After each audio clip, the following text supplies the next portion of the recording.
երեք մենք հաղորդում էինք մոտ 500 զոհերի մասին ցուցարարների շարքերում, այսօր եկել է 2000-ից ավելի զոհերի թվականը։ Ունեք տեղեկություն, սա ինչ դինամիկա է, ինչ է տեղի ունենում։ Իհարկե ոչ մի պաշտոնական տենց տեղեկատվություն չկա զոհերի մասին,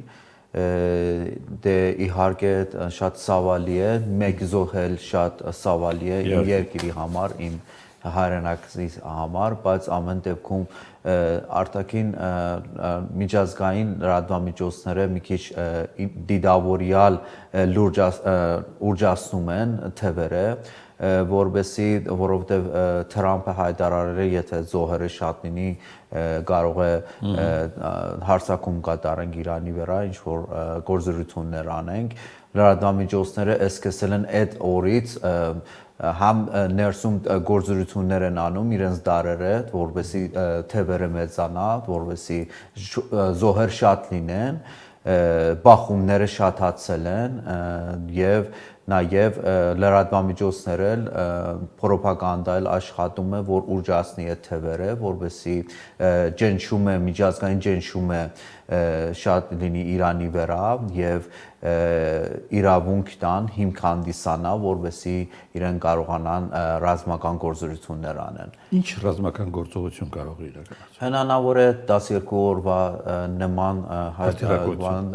այո, ինչ որ բանին հարձակում լինի, օդային հարձակումներ լինի եւ ներսում էլ իրենց ցանցերը աշխատում են Իրանի ազգային անվտանգությունը եւ ոստիկանությունը պայքարում են, ձերբակալել են բազմաթիվ խմբեր, որ ներթափանցել են Իրանում եւ իրենց բասահայտ փողոցներում զինված են։ Ովքեր են նրանք, ինչ ազգության։ Դարբեր համ Իրաքի կողմից են գալիս քրդերեն, համ Աֆղանստանից, Պակիստանի սահմաններում բալուչներ են կամ այլ ազգեր են, որ կամ անգամ իրանցիներ են, որը արդեն դերսում շատ Այդքան հեշտ է Իրան ելումուտ անել։ Հեշտ չի, բայց Իրանը մեծ սահմաններ ունի եւ այդ մեծ սահմանների պայմաններով շատ դեղեր կան, որ ներթափանցելը հեշտ է, ամեն դեպքում ամիսներ դες չի որ հիմա են ներթափանցել, ամիսներ առաջ որ խախանդ իրավիճակ է, իրեն ունեն իրենց դարերը, իրենց սանսերը, երբ որ 12 օրվա բادرազմի մեջ էլ իրեն շատ ակտիվացան, իհարկե մեծ թվով, մեծ քանակներով չզուգացեցին Իրանը, չզուգացեց իրենց Իրանն է, բայց հիմա ինչ որ նորից թարմացել են, ինչ որ սանսեր մնացել են եւ նոր թափանցումները իհարկե այդքանի օրվա մեջ տեղեկատվություն կա, որ նոր խմբեր են փորձել, որ ներթափանցել, որը Իրանը չզուգացել։ Օրինակ Ադրբեջանի հետ սահմանին Իրանը գնահատում է ռիսկերը այստեղ, հաշվի առնելով նախորդ 12-օրյա պատերազմի ժամանակ տեղի ունեցածը, եթե ճիշտ են այդ տեղեկությունները։ Իհարկե, այնտեղից էլ բոլոր սահմանները բան չի, բայց ամենաապահով սահմանը միայն Իրանը ունեցել է Հայաստանի հետ, մնացած սահմանները շատ ռիսկային են, Իրաքը, Աֆղանստանը, Պակիստանը եւ այլ երկրները։ Ամերիկյան կողմը այսօր իր քաղաքացիներին կոչ է արել, վստահ եմ ծանոթ եք այդ հայտարարության հետ, դուրս գալ Իրանից եւ դուրս գալ անպայման Հայաստանի եւ Թուրքիայի սահմաններով։ Դա նշանակում է ավելի վատ բան է տեղի ունենալ։ Ջնջումը մեծ է, որովհետեւ փորձեն իրավունք ստեղծեն, միջազգային իրավունք ստեղծեն Իրանի վրա հարձակել, իհարկե Իրանը զգուշացել է, որ շատ ուժեղ հակահարված կտա բոլոր Միացյալ Նահանգների ռազմաբազաները տարածաշրջանում, եթե իրեն հարձակվեն Իրանի վրա, բայց ամեն դեպքում վտանգը շատ մեծ է, հիմա օրի վարքյան կարող է ինչ-որ բան տեղի ունենա Իսրայելի կողմից եւ Ամերիկայի կողմից հերթիրային ձևով փորձեն թույլատնեն Իրանի անվտանգությունը եւ ներսում իրենց դարերը ավելի հեշտ կարողանան գործել։ Տեսեք, ինչ է փոխվել մեկ օրվա ընթացքում։ Ըստ տեղեկությունների, երեք ասում էին Վաշինգտոնի եւ Թեհրանի միջև շփումներ կան Շվեյցարիայի միջոցով։ Այսօր ամենաթարմ հայտարարությունը Թրամփի, եթե դա հաստատվի, ասում է, ես դադարեցնում եմ բոլոր պաշտոնական շփումները Թեհրանի հետ եւ դա նշանակում է ավելի բարդ գործողություններ Իրանի նկատմամբ։ Տեսեք, հենց այդ Թրամփի հայտարարությունի մեջ կա նաև ինքը ասում է, որ իրանցիները գնան պետական օբյեկտները գրավեն, այսինքն ուղիղ ոնց որ հրահանգ է, որովհետեւ իրենց դարերը նման գործողություններ լինեն եւ ագրեսիաները այնտեղ ներսում բախումները շատանան, այսինքն իրեն անգայունություն են ուզում Իրանում, որ հենց դել արեցին այդ քանի օրում, սկսեց խաղաղ սուսարարների բողոքի զայնը, որը արդար էր, որը Իրանը ընդունեց այդ բողոքի զայնը, եթե խաղաղ էր, Իրանը ասաց, որ իրանց հետ հաշտի կնստի եւ կփորձի իրանցիների այդ դժգոհությունները հաշվի առնի եւ ուղի այդ խնդիրները որ կան, բայց հետո սկսեցին բախումները շատանան, ագրեսիաներ մեծացրեցին իրենց դարերի միջոցով, իրենց սանսերի միջոցով, որովհետեւ բախումները շատանան ու քիչ-քիչ փուլային հիմք սարքեն, որովհետեւ արտաքին միջամտություն լինի եւ դա է գնում առաջ, հիմա էլ նորից հենց այդ հայտարարությունի մեջ ասում է, որ գնացեք պետական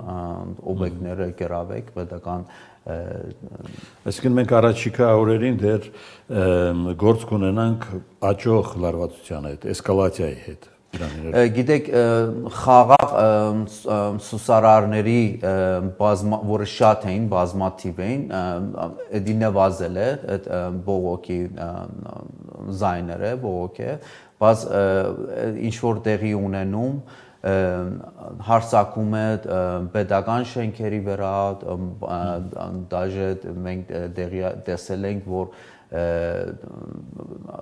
դες մեքենաներ են վարում, պետական ծառայություն մեքենաներ են վարում, բանկերի վրա,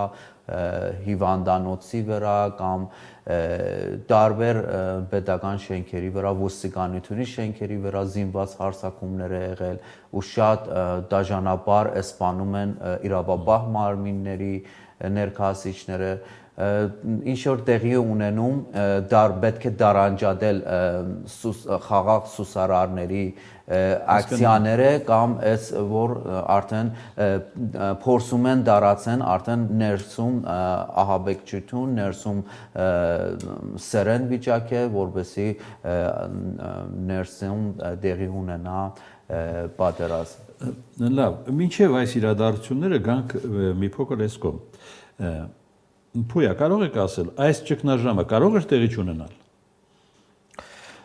Տեսեք, այդ ճգնաժամը ոչ թե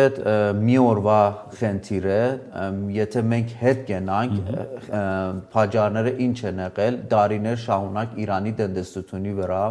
զաներ պատժամիջոցներ են եղել, աննախադեպ պատժամիջոցներ են եղել միջուկային ծրագիրի պատճառով։ Միջուկային ծրագիրը միշտ Իրանը կառուցական է եղել, քանի տարի առաջ Իրան եւ Արևմուտքը համաձայնություն կենքեցին, որովհետեւ պատժամիջոցները դուրս գան, Իրանն էլ բոլոր միջազգային վերահսկությունը ընդունեց իր ծրագիրի վրա, միջուկային ծրագիրի վրա։ Դրանից հետո ինչ կատարվեց, Թրամփը առաջին նախագահությունն է, ինքը դուրս եկավ համաձայնությունից եւ նորից ավելի շատ պատժամիջոցներ մեծրեց Իրանում։ Այսինքն խնդիրը այնտեղից սկսեց, երբ որ Թրամփը սկսեց Իրանի միջազգային օրենքից դուրս ինքը քայլեր անի եւ մենք կարանք ասենք տնտեսական ահաբեկչություններ Իրանի վրա։ Դաժե իրանցիները չեն կարա դերսից տեղ առնեն։ Ներսում շատ կարևոր տեղեր են, որ դերսից են բանանում, շատ դժվարություն են ապահովում պետությունը։ Դաժե կորոնայի ժամանակ շատ դժվար պետությունը կարողացավ քաղաքացիների համար դեղ գնի։ այդքան նավթը դժվար է վաճառում, շատ միջնորդների միջոցով վաճառում, այդ միջնորդները երբ որ դոլարը թանկանում է եւ երկու պետական եւ շուկայական կուրս կա Իրանում, երբ որ դոլարը թանկանում է, իրան հրաժարվում են այդ նավթի գումարները վերադարձնել երկրին։ Եվ շատ խնդիրներ, որ Իրանի պետությունը դրա դեմ պայքարում է եւ դարիներ շարունակ քիչ-քիչ Իրանի տնտեսությունը թույլատրել է եւ հասել է այդ ճգնաժամ վիճակից։ Այսինքն հիմնական խնդիրը եղել է հենց արևմուտքի պատճառով։ Այսպեսի փուլեր Իրանը էլի ապրել է։ Մենք եթե հետ գնանք, կան այդ ճգնաժամային այսպեսի դրվագներ Իրանի քաղաքական կենսագրության վերջին հատկապես շրջանում, բայց այս մեկը շատերը ասում են տարբերվում է նախորդներից։ Ինչով է տարբերվում։ Դե գուտակվել է, դե փուլային գուտակվել է, մինչև հասել է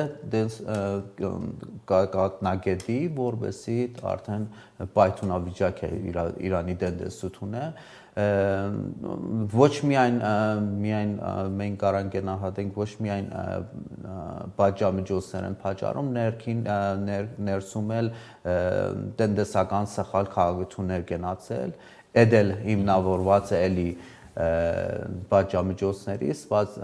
իրենց սարքեցին սկզբից երկու կուրս, որովհետեւ արտահանողները ավելի մատչելի կարողանան